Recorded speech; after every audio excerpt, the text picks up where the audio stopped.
지난 2022년 9월 13일 이란의 마흐사 아미니라는 이란의 여성이 히잡을 대충 썼다는 이유로 도덕 순찰대에 끌려간 이후에 의문사한 이후로 지금까지 약 3개월째 이란에서 아주 시위가 격화되고 있습니다. 현재까지도 사상자가 많이 나고 있다고 해서 전 세계 많은 언론들이 예의주시하고 있는데 도대체 이 사건이 왜 생겼고 또 앞으로 어떻게 진행되어 갈지 이런 것들을 오늘은 좀 자세히 들여다보도록 하겠습니다.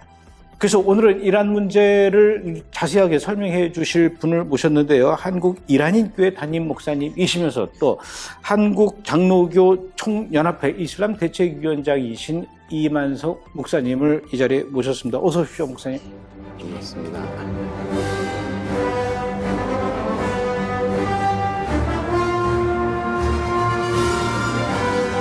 그래도 TV 오래간만에 오셨습니다. 네, 오고 싶었는데. 예. 코로나 이전에 뵙고. 그렇죠. 예, 그래도 그 코로나 기간 동안 무사히 잘 생존해 계셨네요. 목사님께서는 그 한국에서 현재 이란인 교회를 이제 담임하시면서 한국에서도 이란 사람들을 많이 만나고 계시지만은 과거에도 이란에서 오랫동안 선교하셨죠.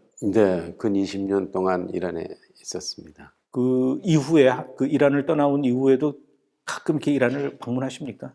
네, 가끔 방문하죠. 저는 이렇게 한국에 있으면은 그 예전에 제가 그 막 이스라엘을 뛰어다니던 막 그런 생각이 머리에 떠오르고 가끔은 이제 또 뭐 꿈도 꾸고 그러는데 목사님도 그렇습니까? 이란이 막 그립습니까?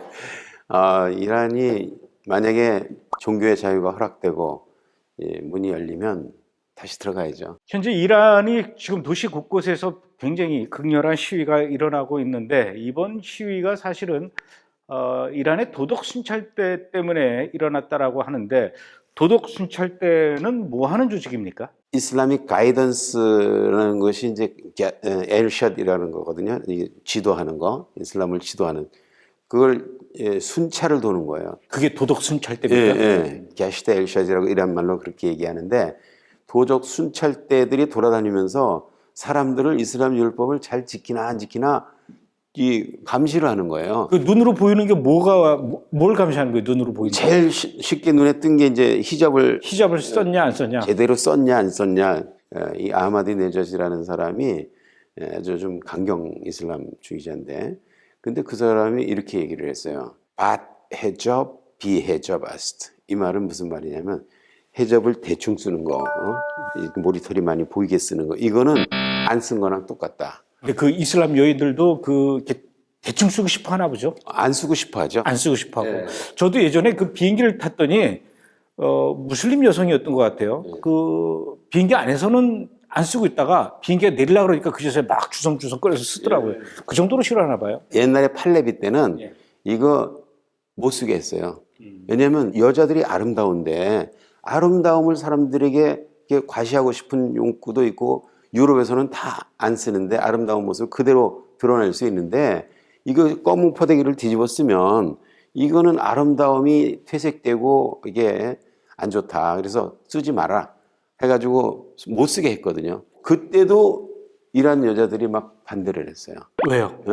못 쓰게 한다고. 이슬람 율법에 쓰라 그랬는데 왜 이걸 못 쓰게 하냐. 내가 히잡을 안 쓰고 나가는 순간 나는 벌거벗은 것 같은 수치를 느낀다 이러면서 이란 여자들이 막 쓰게 해달라고 막 난리를 쳤었어요. 그게 이제 43년 전 얘기죠. 예. 36년도에 그런 조치를 내렸었어요. 예. 그러니까 쓰지 마라. 79년에 호메이니가 이슬람 혁명을 완성시키고 이제 히잡을 이건 의무적으로 써야 된다. 근데 왜 쓰라 그러는 거예요? 이슬람 학자들한테 물어보면 상당히 미화시켜서 얘기를 하죠. 이건 뭐 패션이다. 뭐 진주를 이렇게 감싸고 보호하기 위해서 조개 껍데기가 있는 거 아니냐. 이것처럼 여인의 아름다움을 보호하기 위해서 쓰게 하는 거다. 막 이런 식으로 막 이쁘게 하기도 하고. 도덕 순찰대에 끌려갔던 그 마흐사 아미니로 인해서 이란 내 시위가 확산되었는데 왜 이렇게까지 시위가 극렬하게 확산되고 있는 것이죠? 그러니까 이제 도덕 순찰대 체포를 하잖아요. 그러면 너 왜 머리털이 보여? 일단 타. 그러면은 안 탈라 그러죠, 사람들이. 그렇죠. 막 버틸라 그러겠죠. 막 버틸라 그러고 그냥 차 문을 잡고 막 버티면은 손을 방맹이로 때려요. 아. 그러면 막 움츠리고 그냥 확 밀어 넣는 거죠. 근데 이제 손을 맞더라도 그냥 못 들어가겠다고 막 그냥 손에서 피가 나고 막 그럴지라도 안 들어가겠다. 그러면 머리통을 때려가지고 그냥 실신을 시키든지 해가지고 밀어 넣는 거죠. 그러니까 그런 장면들을 사람들이 많이 봤기 때문에 거기에 대한 그 불안감도 있고 공포감도 있고 불만도 있고 그런 거죠. 아민이가 3일 만에 죽었다라고 방송이 나오니까 국민들이 그냥 뭐 마치 자기가 당한 것처럼 자기도 언젠가는 당할 수 있는 언제든지 당할 수 있는 일이기 때문에 그냥 막 쏟아져 나와가지고 막 시위를 하고 그런데 이번 사건은 이거 뭐 경제도 어렵게 만들어 놓는 데다가 사람까지 죽인다 이거는 안 된다. 보통은 2, 3주 하다가 끝났는데 지금 이제 3개월째 가고 있거든요. 그러니까 이게 7개월째 가면 이제는 뭔가 변화가 일어날 거다. 근데 지금 시위가 그 이란의 최고 지도자인 그 아야톨라 하메네이 사진까지 불태우고 그런다 그러더라고요. 이 정도면 엄청난 거 아닙니까? 엄청난 거죠. 죽음을 각오한 거죠. 그러니까 우리가 이대로 물러선다면 또다시 옛날로 돌아가는데 그러면 더 강한 핍박과 억압 속에서 우리가 살아야 되는데 그거는 못하겠다. 차라리 죽는 게 낫다. 정부에서는 만약에 여기서 밀리면은 이제 이슬람 체제가 무너진다라는 생각으로 강경 진압을 하는 거고 이 사람들은 여기서 밀리면 우리 생존의 위험이 된다. 지금 굉장히 중요한 갈림길이네요. 그럼. 굉장히 중요한 갈림길이죠. 그래서 이게 몇 개월 만에 끝나느냐 아니면 결국은 이 사람들이 해내느냐 이 갈림길에서 굉장히 중요하기 때문에 포기할 수 없다라고 이렇게 얘기하는 거죠. 그럼 목사님께서 보시기에는 어떨 것 같습니까? 이번 시위. 오늘 유엔에서 유엔 인권위원회에다 이거를 상정을 했어요. 독일의 이제 유엔 인권위원회에서 이란 문제를 우리가 논의하자. 나중에 상정이 되는데 결과가 어떻게 될지는 모르지만 아무튼 이란이 외부 세력에 의해서 뭐 이렇게 압력이 들어오는 것에 대해서 무서워하는 정부는 아니거든요. 니네들은 그렇게 해라. 니네들이 그럴수록 우리는 더 강력하게 탄압을 하겠다. 뭐 이렇게 할 텐데 아무튼 국제사회가 이 점에 대해서 이제 동조하면서 분위기를 몰아넣고 그리고 이 사람들이 계속 지속할 수 있다면 뭔가 결과를 이뤄낼 것 같다. 아니 같은 이슬람 국가인 그 사우디는 지금 뭐 여자들도 운전하게 한다 그러고 뭐 또 BTS 불러다가 공연도 하고 개방 정책을 이렇게 계속 하는데 그러면 목사님께서 보시기에 뭐 덥긴 겠긴 얘기했지만 사우디아라비아하고 이란하고 두 나라를 이렇게 비교해 봤을 때 어느 나라가 더 여성 인권에 대해서 가혹하다라고 이렇게 생각이 드십니까? 지금 뭐 빈살만 황태자가 여성에게 운전면허증도 주고 뭐 이렇게 여러 가지 자유를 주려고 그러는데 이란은 여성들의 운전면허증을 오래전에 벌써 줬어요. 아 그렇습니까? 네. 이란은 여성들 운전할 수 있어요. 그럼 그 히잡 쓰고 운전하는 거죠? 네. 그리고 이란은 이렇게 남자들하고 동행 안 해도 외출할 수 있어요. 여성들이 혼자 외출하는 거에 대해서 단속하지 않아요. 근데 사우디아라비아는 그거 하거든요. 그러니까 이슬람 율법을 이렇게 많은 율법들이 있는데 그 중에서 어떤 것을 어느 정도 하고 그거는 통치자들의 권한이거든요. 그러니까 이제 어느 나라에서는 어느 부분은 열어주고 어느 부분은 닫아놓고 이렇기 때문에 누가 더 강력하다 뭐 이렇게. 한국에도 지금 이란 분들이 많이 들어와 있지 않습니까? 또 목사님 교회도 그 이란인들이 많이 있고 지금 한국에 와 있는 그 이란 분들은 지금 이란에서 일어나고 있는 이런 상황들을 보면서 어떤 생각들을 갖고 있나요? 지금 뭐 시위를 한국에서도 하고 있어요. 아 그렇습니까? 네. 한국에 있는 이란 분들이 그렇죠. 한국에 있는 이란 분들이 남자 여자들이 모여가지고 하기도 하고 또 한국의 인권단체들이 또 거기에 동조해가지고 같이 모여서 시위도 하기도 하고. 그러면은 한국에 있는 이란 여성이나 외국에 있는 이란 여성들은 히잡 안 써도 됩니까? 한국에서는 안 써도 되죠. 안 써도 돼요? 네. 여긴 도덕 순찰 데가 없으니까. 그렇죠. 도덕 순찰 데가 없으니까. 그럼 그런 분들이 이제 모여서 지금 어디서 시위를 하는 거예요? 한남동에서 이란 대사관 앞에서 시위하기도 하고 테헤란에서 뭐 시위도 하기도 하고 이들의 시위가 그거예요. 독재자는 물러가라. 우리는 강제 싫다. 그거거든요. 그럼 우리가 이란 이 사태를 보면서 이란을 위해서 기도할 때 어떤 기도를 하는 게 좋습니까? 이란을 위해서 기도할 때는 이란 사람들이 온전한 자유를 누리고 살 수 있도록 기도해 주면 좋겠어요. 목사님께서는 이제 또 우리 한국 교인들에게 그 이슬람에 대한 올바른 정보를 주시면서 또 이슬람 대책위원장 역할을 이제 좀 하고 계시지 않습니까? 네. 어떻습니까? 과거에 비해서 한국 사람들이 이슬람에 대해서, 이슬람 문화에 대해서, 이슬람 종교에 대해서 너무 이렇게 관대해져 가고 있다거나 아니면 잘못 알고 있다든가 이런 것도 많이 느끼시죠? 이 이슬람이라는 이 세력은 타 문화를 인정 안 하는 문화거든요. 그래서 이슬람은 타 문화권에서는 이슬람을 인정해주고 그들에게 모든 자유와 권한을 부여를 해가지고 같이 공존하자 그러는데 이 사람들은 그 안에서 자기네 공동체를 강화시키면서 타 문화를 배격하는 그런 가르침을 주고 그런 운동을 하고 이게 자기네들의 그 계토를 만들어 가지고 자기네들 공동체를 형성해 가지고 이슬람 율법으로 통치하는 이슬람 율법으로 법을 만들고 이슬람 율법으로 재판하는 재판소들까지 만들고 막 그렇게 가는데 결정적인 역할을 하는 게 뭐냐면 교과서예요. 교과서가 대한민국의 교과서가 이슬람 포교를 위한 홍보 책자가 됐어요. 그 정도입니까? 그 정도예요. 그러니까 초중고등학생들 교과서를 그렇죠. 하신 거예요? 역사 부분에 이제 이슬람 부분이 나오거든요. 우리가 이슬람에 대해서 제대로 봐야 되는데 이슬람에는 탁기야라는 교리가 있거든요. 거짓말. 예, 거짓말. 예, 그러니까 아니 이슬람을 위해서 알라를 위해서 무함마드를 위해서 코란을 위해서 이슬람 공동체 유익을 위해서 하는 거짓말은 괜찮다.